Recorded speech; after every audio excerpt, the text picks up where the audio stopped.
Oh man, Wes, we're doing it again. We're doing it again. We're doing another rack and stack, baby. It almost don't get any better than that, does it? I put rack and stack on my phone now, and I share it with the Dixie chick sometimes. She goes, again? I says, yeah, because I do what I love and love what I do. So yes, I'm racking and stacking another, right? That's right. Well, they're so nice because even though we love talking to our interviews and our guests live, there's a certain freedom to not having to worry about, something happening or, whatever. I mean, yesterday Facebook went down. Right. So, I mean, right. You never know what's going to happen. So this way it's in the can and we get to have a little bit of freedom on Fridays. We do, and it's good. And it's easier it's really easier to book some of our amazing guests because they might not always be able to make Friday at 3 p.m. Right. But if you can give them options, which is what we do, and with that said, anybody watching or listening, I think we're booked right now with drops into early February, but we'll be starting to do some recording in January and early February for the rest of the year. So not that we don't have a list, which we do, of fine folks that would like to come on. Matter of fact, I just had somebody call me today, a repeat guest, and wanted to know if he could come back on. So I told him, well, you screwed up good enough the first time. I guess we need to give you a chance to fix it, right? But no, it's but we love to have people that want to talk about building wins, right? We do, and this week we actually have a return guest, Vicki O'Neill, that's going to be coming, and we always tell people that they either made a mistake or we liked them so much that we want to have them back. She's definitely in that category. But today we get to have not only a new guest, but we get to have somebody that not only is awesome, but they designed your website. They did. And so we're going to talk about that and other things. And I'll say it now before Josiah is on, so he has a couple minutes to settle down. If you love my website, ibought.com, because if you don't, you should. And why wouldn't you, right? but they're my webmaster. They designed the website. Anything changes and updates, and if it looks beautiful, it's because of what they did. If it doesn't, it's because of what they did. So there we are. Anyway, with that said, let's go get my brother on. What do you think? I think Josiah needs to come on. I think so. Let's go. Let's do it.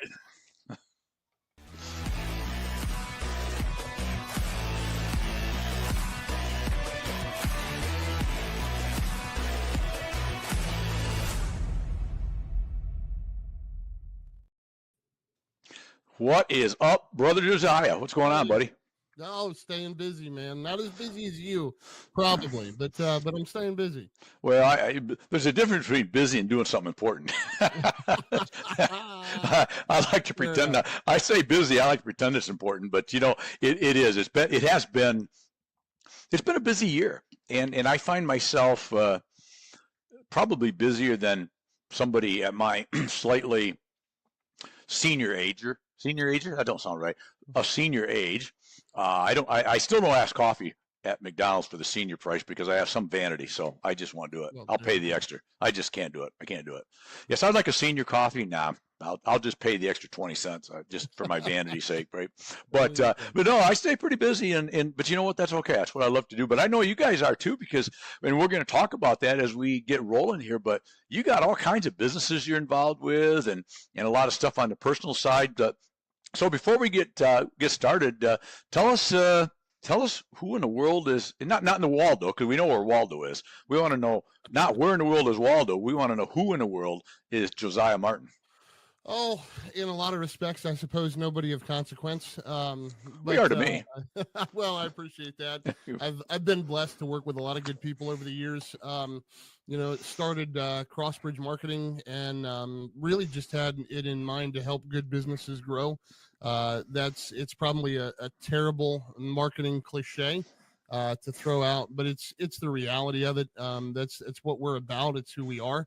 And so I started out just because I wanted to help some good people that I knew in business that were honest guys and gals that were struggling in marketing. And marketing gets a terrible rap.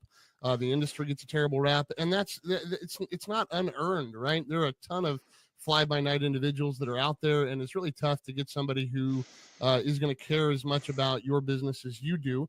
and work to serve you well. And I wanted to do that. And for me, my faith is integrated in just about everything that I do, every area of my life, and my businesses are no exception to that. So I wanted to be able to reflect Christ well in the work that we do. And so started out with just me, bootstrapped the company, did it from my home office, and we just kind of grew it from there. God blessed. And just one client turned into two, turned into three, turned into four. Today, we've got more than 2,300 across about 8 states that we work with on a yearly basis in some form or fashion through one of the businesses that are within the family. And, we're privileged and we're blessed. On the personal side, got an amazing wife, got a wonderful couple of kids that drive me absolutely insane and keep me very, very much on my toes.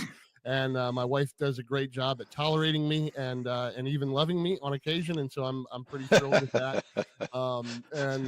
So I just she's got a high pain threshold living with me, and she's very patient. She's a very patient woman. So and then I also pastor a church, and I am the mayor of my hometown in Shreve. So. And in your spare time, you do what?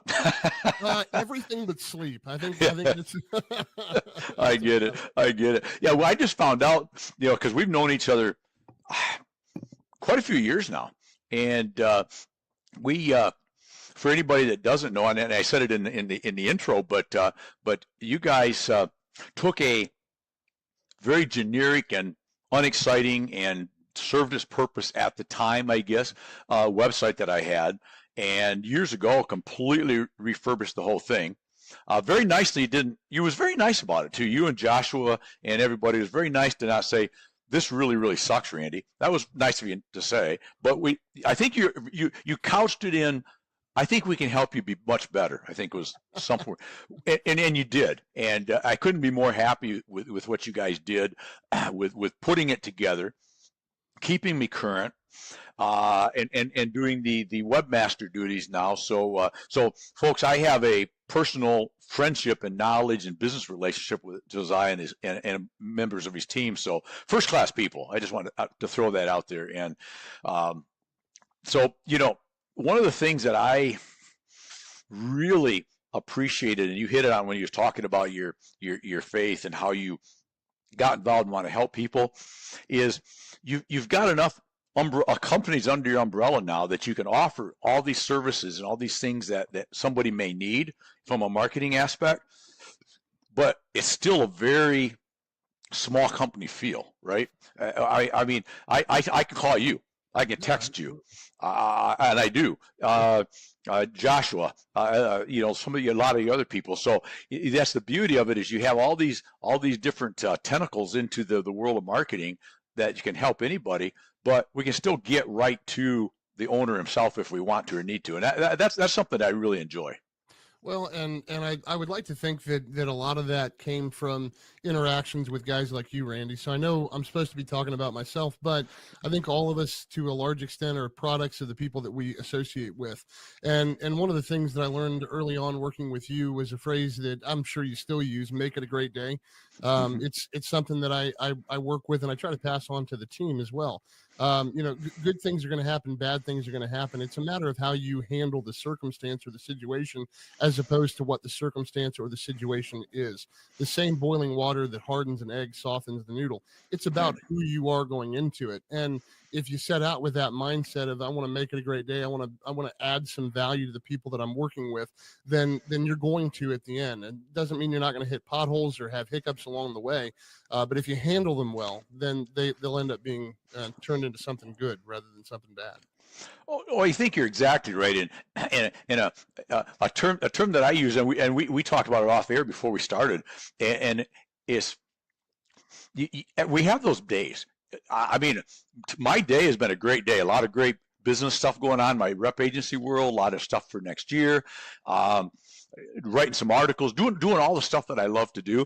But that doesn't mean I haven't had moments of wanting to throw a glass across the room either, right? Because that's every day. But and I become much better at navigating this great adventure of life when I finally figured out, for the most part, not perfect, but that you can't let 20 minutes of suck become 20 hours or 20 days or 20 months or 20 years, right? It's a moment in time.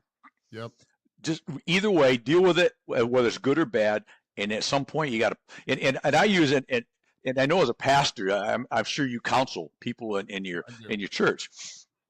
What I found that works, and I don't know how we got in this subject, but that's where we go. When we talk, we go where we go. Sure. You know what an apothecary shop is, right? Or apothecary wall. It's a wall with all the little drawers. Yep. And so in my mind, I have an apothecary shop in my mind. And when I have a problem, once I get rid of it, good or bad, but if it's something I can't fix and it just is what it is, and boy, that just sucked, I write it on a virtual piece of paper, I fold it up, I walk up that little ladder and I stick it in the top shelf, I lock it in all my mind, I come back down, I go outside and I drop the key in the grate into the sewer. And that's my virtual way of going, I'm done with it now. Just done. Right? And I think, and everybody has those ways of dealing with that, but I think the important thing is, I know people that are still worrying about, perseverating over things that happened 23 years ago. I mean, they can tell you the exact time and date it happened. It's like, why do you care, right? Yep. Does that make sense? I mean, am I one of the goofy ones? No, I think you're one of the ones that lives a lot less shackled by the past than what a lot of people do in society, and the ability to take something, because some situations are never going to be good.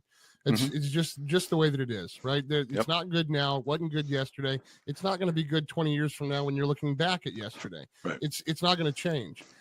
So what you do is you go, okay, so this is going to tear me down or it's going to strengthen me. And that choice lies solely with me. I can't control the behaviors of other individuals. I can't control how they treat me. I can't control how they view me, but I can be in control of my response to what it is that you've done. And that means, on sometimes with certain circumstances, being willing to walk away and let it go and let it die. You can't live in the past. You're not able to go back. I wish you could. If that was the case, a lot of us would have a whole lot of interesting vacations, but we can't. Right. So exactly. Quit wasting the present, because that is your future. That's it. And like, what we have right now is what we have. We're not guaranteed the next hour. Right. And so why waste our future in the form of our present worrying about something we cannot change that happened yesterday?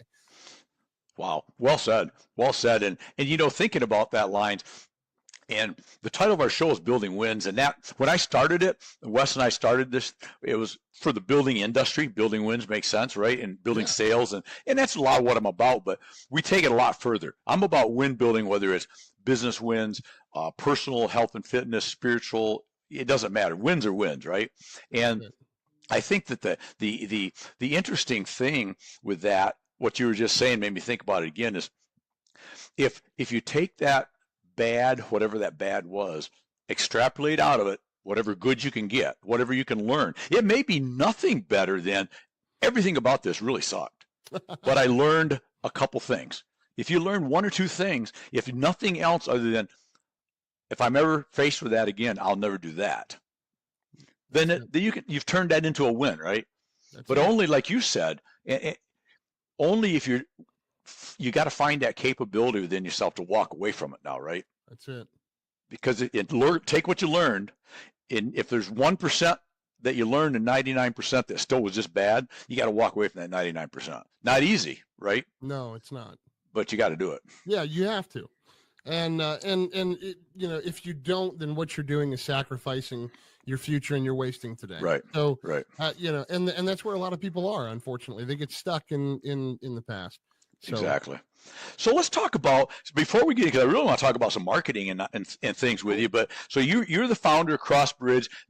You've got several other umbrella companies or branches under the big tree there. Tell us a little bit about what y'all do there at Crossbridge. All right. So Crossbridge Marketing is an agency in somewhat of the traditional sense, right? Which means that we have services like copywriting, SEO work, SEO strategy, SEM. We do social media management, things like that. And we're kind of a one-stop shop. And by that, I mean, we're an outsourced marketing team. So companies big and small will use us as their marketing department, which means they get to make a phone call to their individual account rep, or like you said, whoever it may need to be that's involved in that. You get right to the people that you need, and you make sure that the strategy from the strategy down is taken care of.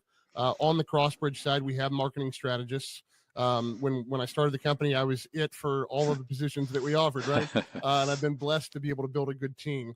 So we have marketing strategists that'll help create the marketing strategy for you, revise the marketing strategy, and sometimes those strategies are 100 pages plus in length. By the time you get done building those out and figuring out what markets you need to penetrate, where the soft spots are, but the strategy is a part of that, and then all of the tactics come in underneath of that. Strategy. And so that's kind of the Crossbridge side. On the web development side, we have Bird Eye Design. We acquired them several years ago here in our little Berg area of Ohio, Northeast Ohio. My company and Bird Eye played tit for tat on who was the largest in our little Tri-County area, and we were blessed enough to acquire them, and so that's been a great addition. In there, we did websites prior to that, obviously, but now we do them underneath the Bird Eye Design nameplate. We also offer video services, photography services underneath that. For those that are maybe needing something that's a little bit more, I'm just getting going, or hey, I'm really well established, I just need an informational site, don't want to invest a lot of time in it. We have Hatch websites. That's another company that we have, and so that's a little bit of a templated solution that makes a ton of sense for a lot of businesses. And then we also have Orville Printing, and we're a sheet-fed print shop, which means we do everything from catalogs to business cards and everything in between. So all of the printing needs that could happen there. And then we also own Troyer Signs, which means we do wide format. So everything from billboards to stadium wraps, all the way down to van wraps, complete vehicle wraps. We handle the print, the install, the whole nine. So it's kind of an overview of the companies that we have underneath Crossbridge. So in your spare time with all that, wow, that's a lot of stuff. But and back to Orville, I know this has nothing to do with anything, but correct me if I'm wrong, isn't that where Smucker's is? That's right where Smucker's is. Yeah. Okay. And if you don't know, I'm not, for anybody watching or listening, if you don't know what Smucker's is, I'm not telling you. So there, you go look it up. I mean, I grew up on Smucker's, eating Smucker's. Okay, I'll tell you, it's a jelly, right? Basically, absolutely, jam and jellies and stuff. Great product. But yeah, it's right there in Orville. Well, that's awesome. So it's really cool how you can offer, like you just said, everything from I just want one little snippet. I want business cards printed. All right, I can do that for you. All the way to the full gambit. You've got pretty much every base covered, right? Yeah, if it relates to marketing or advertising, and digital advertising is obviously something we do a lot of too. So that encompasses social media ads, native ads, PPC, so and everything from creating the creative assets that are going to go into that advertising down to running that. We do a lot of hyper targeted stuff. We do geofencing, which means that you could say, hey. We actually had a client tell us this. They said, hey, we have a piece of property with a house on it that would be perfect for this individual. And it was a pro golfer. We want to show our ads just to him. So we geofenced his house, and we showed ads, a specific set of ads to everybody inside his house. And they ended up selling the property to that individual. As a result of the advertising efforts that we put out. So just about anything that touches marketing or advertising, we have a hand in. And I don't mean that from a secondary knowledge. Oh, we've done a little bit of that. We have somebody who's a specialist in that area who's going to be able to take and run with whatever that is. And then if you have a bunch of services with us, obviously we have a marketing strategist that's able to make sure all of those things are being coordinated properly and they're all working in sync with each other. That makes sense. So, that made me think. I made a note while you're talking, because I tell people, I should have told you, but when I'm writing notes, I'm not doing crosswords because I get bored with crosswords. That would bore me to death. I'm making notes, but so, and this is always a subject I'd love to hear your take on. So there's there's three terms that we hear a lot out there, right? Advertising, marketing, branding. Mm-hmm. And maybe there's others that I'm not thinking of. Oh, sure. But those are the big three, right? Sure. What's the difference between those? It's a great question, and it's not one that many people stop long enough to think about, and Right. and so that I think that happens in just about every industry. You just notice it a lot more in the marketing industry because marketing touches every industry, right? Mhm. Marketing, advertising, branding happens everywhere you go. So let's break them down. Advertising, and by the way, you have some marketing guy on here, some advertising guy on here. They're going to argue with me, and that's fine. Like, we should have them on, and we'll debate it back and forth. We'll have a That'd be laugh. fun to do. It'd be a lot of fun to do, right? And so the question you just asked me, I've asked some fresh college graduates, and they couldn't answer the question. And they've got a degree in marketing, right? So Mhm. here's how I'm going to define it.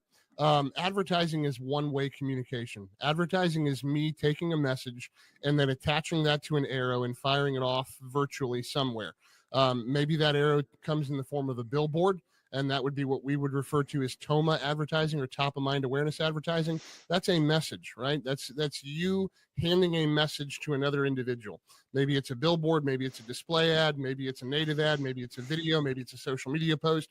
But advertising is one-way communication. That is me talking to a prospective or past customer, right? That's advertising. Here's my one-way messaging. Marketing is two-way. Marketing is you having a conversation back to me, right? So my advert, like the advertising can be on the website, right? So you come to the website and I'm handing you information. That's one-way communication. The minute you reach out to somebody on my team, marketing has happened. That's that now, because now you've given me some information back. You've dropped in your email, you've dropped in your phone number, you've dropped in something to give to me, and now we're in the incubator relationship stage, right? Where that two-way dialogue is happening. So marketing's two-way. And that's the conversation that you have. And you want to be really mindful of your marketing in terms of the conversations you're having. What message are you sending? And then what does that look like across the board in your company, right? Because you may be 100% on point and your secretary may not be. And you may understand what your brand is and how to operate, and you may be great at marketing in those conversations with potential customers, and your team may not be. And so those individuals really hold the reins of your marketing in the organization. It isn't so much the A-level executives that really control where that brand is going to go, unless they've got some really rigid guidelines set up. And some companies do. Apple would be a great example of that, right? And those are the word tracks. McDonald's is a great example of that. They force word tracks. Having a great day. Chick-fil-A is another one. It's my pleasure, right? So you can force those things, but that's an example of how marketing happens. And a lot of people are going to come back to those businesses because of the marketing they experience, not necessarily because of the advertising. The advertising will get them to bite. The marketing keeps them coming back. Now, what's a brand? Your brand is nothing more than what comes into your customer's mind about the last interaction they had with you. That's your brand. You want to cut through all the guff of it, and I've been doing this for a long time. That's what your brand is. It isn't your logo. It isn't your single stack logo. It's not your brand guide. Like, all of those things are great. This is my color scheme. This is my tagline. That's not your brand. Your brand is what comes into your customer's mind about the last interaction they had with you.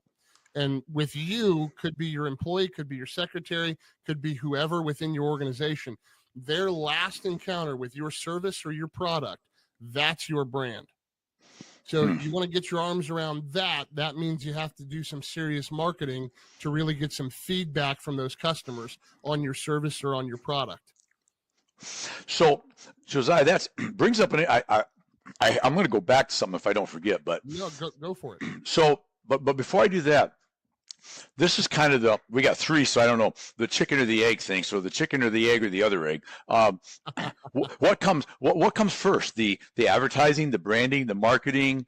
Is there a specific order in your mind? My guess is they're ever encompassing with each other on a day-to-day basis. But is there a starting point, a middle point, and an ending point to that?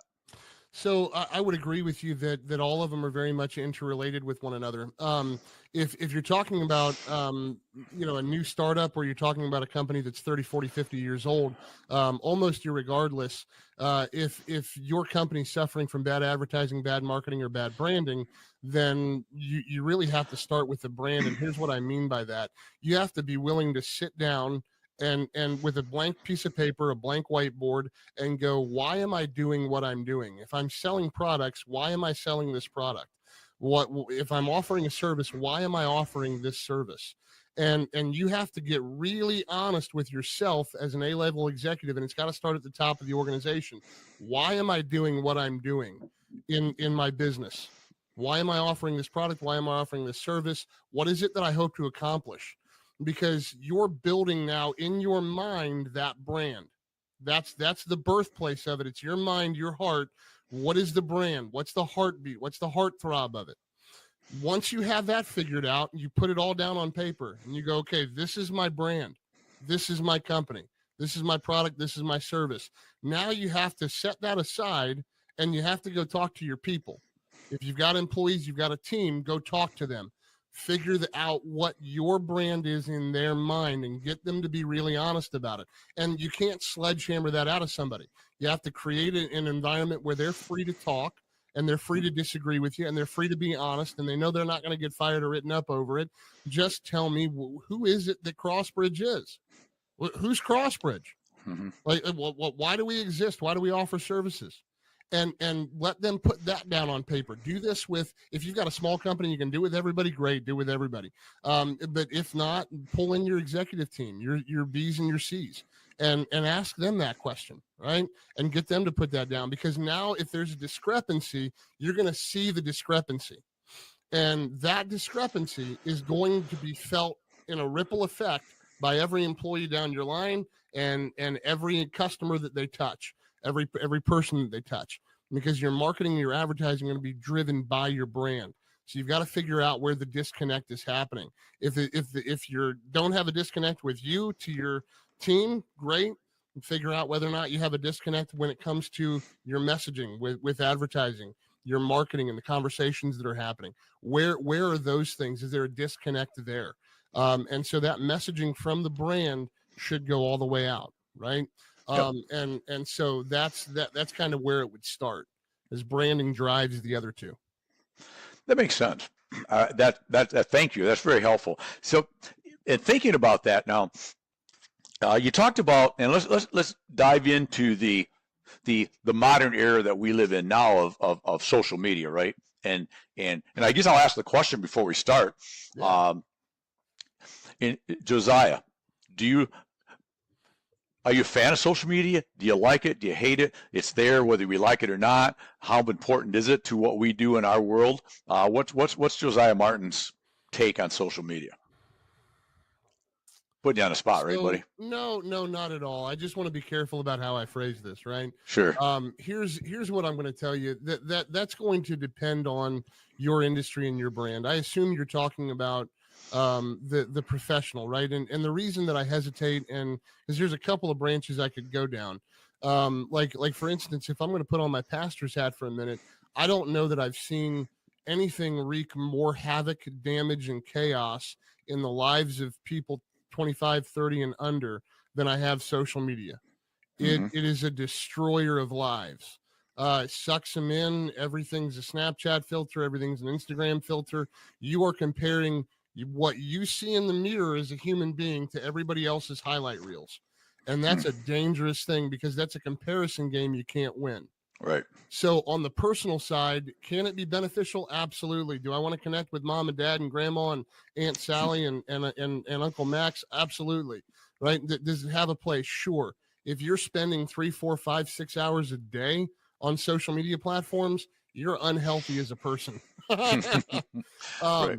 So if I'm going to put the pastor's hat on, then I would say absolutely it's good, in moderation. All things in moderation. When it comes to marketing, I'll put back on the Crossbridge hat for a minute. Is social media good? 100%, depending on your industry. And so it really depends on where your ideal customer is hanging out, right? There are a lot of people that get hung up, and a lot of business owners that I've talked to over the years, they get hung up on raw numbers, and they get hung up on vanity numbers, especially. TikTok is massive for that. They hand vanity numbers that are just insane. Twitter, previously, or now X, previously Twitter, used to be bad about that. Facebook's not great about it. The vanity statistics, how many impressions I got? Well, I got 3,000 impressions. Well, 3,000 people scrolled by. How quick did they scroll? Right? Mhm. Like who's your ideal customer? Where are they hanging out, and why are they hanging out there? Right. And then if I'm going to jump into social media, consistency's got to be huge. If I'm going to do it, I've got to do it consistently. It's and you have to do it almost irregardless of the results that you see initially. So it takes some willpower and you going, like, social media isn't something you're going to dip your toes in the water of. Just stay out of it. It looks worse for your people to come to your Facebook page and see a 3-year-old post than it is for them to go, oh, well, I found their website, they're just not on Facebook.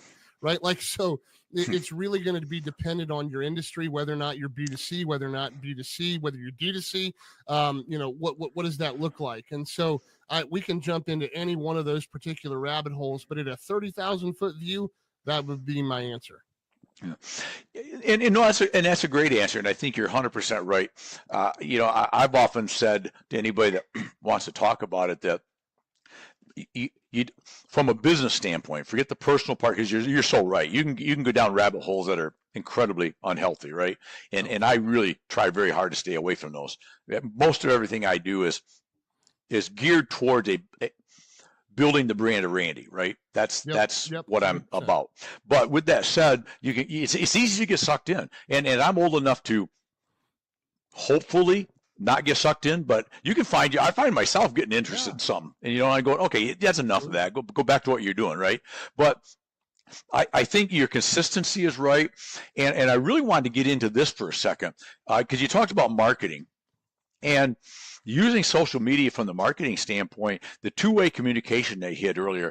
I would love to hear your thoughts on the keeping that communication open using Facebook or using social media. You've got to communicate with those people, because it's more important in my mind. Again, I'm going to say this and I listen to what you have to say, and you kind of touched on it. I don't need number of likes, number of views, number of impressions. I need quality ones within the area that I want to build my brand with. If you're a cosmetic salesman in San Francisco, I don't need you looking at my stuff. Right, because for what I do and the purpose I use it for. But if you're a local roofing contractor in Des Moines, Iowa, I would like you to see my stuff. And I think that communication back and forth is pretty important to comment and to make sure. I have a rule of thumb I try to live by, and I'm working on a book, finishing up right now, and I just got done writing a chapter not long ago, and I talked about some of that in there. My rule of thumb is, I view if you make a comment or share something, if you make a comment on a post of mine, or you share a post of mine, I am going to comment. Because if you, Josiah, sitting here in the room with me, said, hey, Randy, that was a really great idea, I wouldn't sit and stare out the window. I would respond to you, right? Yeah. And I look at this the same way. If you take a like's one thing, because you might get a certain post, you might get several hundred likes or 1,000 likes. Yeah. You can't do all that. But if you take the time to share it, or you take the time to make a comment, I feel like two things. We owe that to that person to have taken that extra effort to do it. And number two, what an opportunity, back to marketing, right? It now becomes marketing instead of advertising. Because if I make the post, and correct me if I'm wrong here, I think I'm trying to learn something from you. If I put this post up, I just advertised. Yep.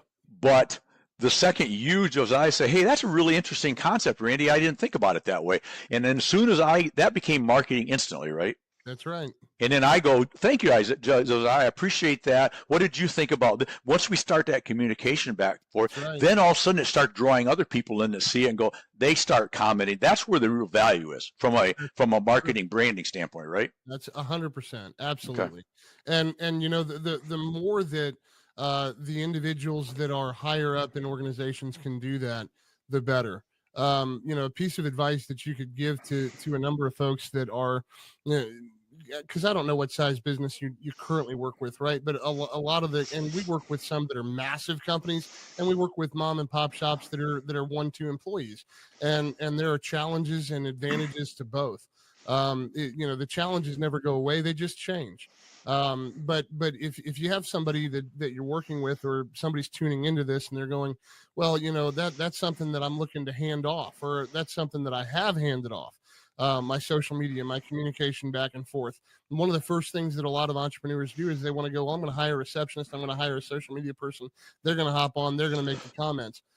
Be really, really careful about who you let on there to do that, because you're giving them control of your brand in the mind of whoever reads that they've commented to, and whoever comes afterwards that reads that conversation. Make sure you've onboarded them right. Even if you're using an agency, make sure that agency onboarded you properly. Make sure you onboarded them properly. Do they understand who you are, what your brand is, the way that you approach things, what makes you unique, the way that you would approach problems when they come up? All of those things matter a ton. So absolutely, it becomes marketing the minute that they comment, the minute that they share it, but it also means that you have an opportunity now to squander that maybe you just let it sit, or maybe somebody hops on there and they're just running with it, or maybe you found a bot on a TikTok ad that you plugged into your website and they're like, it's going to comment for me. Well, guess what? They're not doing your brand any favor, right? Like now you're costing yourself money. And the most expensive currency in business is your brand. That's the most expensive. It's the most expensive thing you have, because it's the hardest to build. It's the hardest to maintain. And it's oftentimes the easiest to squander. Getting a customer is a dime a dozen. Getting somebody who knows your brand and is willing to advocate for you, those people are priceless. And so be careful about how you squander those opportunities or leverage them. And you can turn it into a building win. You've just got to be really cognizant of how you're doing it. Man, that's good stuff right there. This is a conversation. You've already earned a spot, by the way. Well, good. You're going to be a return guest, because I do want to be cognizant of your time and our viewers' time. We're going to do some, if you are willing, we'll do some more another time, because I really enjoy this conversation, because so many people, they lump those three. We could have a 3-hour conversation on marketing, branding, and advertising, right? Yeah. Because so many people lump the three together, and if you don't really understand, and I think the key you just hit on is, I think for small businesses especially, at a certain size, you got to do what you do. But the brand still, if you can do it, unless you're just so, I don't want to say so busy, because I think it's too much an important part to be too busy for this, in my opinion. As much as you can make yourself the brand, right? People want to buy from the person. They want to know people. They want to know the people they're dealing with. And I like identity marketing. I'm a fan of. I think people, they want to see the background. They want to see what's going on. They want to see the opening the package of something exciting. They want to see that. They want to know who's out making a packaging screws in the background someplace. That, people want to see that they're dealing with real people, right? And I think the real high level commercial productions are great, but people want to see just you talking about your product, and because they can see the sincerity, and I'm just a real guy that I just really love a chance to work with you if you see fit, right? That's right. I think that goes a long way, is all I'm saying. So. Yeah, no, it definitely does. And authenticity is one of the things that builds trust, and trust is what builds relationships. And if you don't have trust, then you have to have transparency, which is why everybody has all the conversations and asks the hard questions up front before you make a buying decision, right? Right. Exactly. Because you have to have transparency, because trust isn't there yet. Right. But as trust gets built, then the transparency can go away, and now all of a sudden we're into a relationship turf. When it comes to smaller or medium-sized businesses, even having to hand off some things, some duties, some responsibilities to other people, and maybe you do have to have a social media manager within your organization. I'm not saying don't. I'm saying that when you hire them, do not turn them loose for 4 to 8 weeks. Don't do it. And you need to have them beside you. If you're the primary one doing that now, right? You're a small business and you go, hey, I've been doing the social media for 10 years and it's been great. That person comes on, you're paying them for 8 weeks, and all they're going to do is watch what you do when it comes to that. That's it. That's their job. Their job's to shadow you because you're the brand. You're the one that has that in your mind. And more is caught than taught when it comes to branding. So just have them shadow you for 8 weeks. Watch how they respond to that. Let them ask you questions. Let them figure those things out. You've got to make them a customer and make them an advocate. You've got to walk them through the process of going, you're a stranger to my business. Now let's pretend you're a customer. At what point are you sold? What mattered to you? Now I want to make you a brand advocate. Once you're a brand advocate, now you can go and do your job, and you're going to help grow our business rather than stifle it. That makes sense? That makes a lot of sense. That's good stuff. That's good stuff. Well, Josiah, thank you so much. I know you got to probably go back and I don't know, do some social media or go do something. Build a website or at least walk back out and let your employees know the big guy's doing something. I mean, that's kind of important too, right? So, right. Well, thanks for coming on today. I will see you for coffee soon. You and I. I'm looking forward to it. I can't wait. Me as well. If you want, you might even bring Joshua along. That's probably okay. Yeah, we'll let him tag. We'll see. We'll let him tag along. Right. Well, great. Hey, I appreciate you being on, my friend, and appreciate all you do. All right. Thank you much, Randy. All right. We'll chat soon. Cheers, buddy. Cheers. All right. There we go, folks. My good friend Josiah Martin, Crossbridge and all the other Crossbridge Marketing, and all his other brands that he talked about. Really seriously, if you need that kind of work, man, I can't recommend him enough. He's done an incredible job, his team, for me. And anyways, hope that made sense, and I hope you really got something out of that marketing, branding, and advertising conversation, because I know that's an area that I do a fair amount of this stuff, and I still don't always think about it the right way. So I think it's a good reminder for us to have those conversations. But anyway, here we are, another of a rack and stack again out of the way. And it was a wonderful show, a great guest as always. And you know what I'm just doing is loving what I do and doing what I love. And I hope you're doing the same thing, because you get one time on Great Planet Earth to live it, love it, own it. And while you're at it, go make today your best day ever. Till tomorrow. Let's go. Cheers.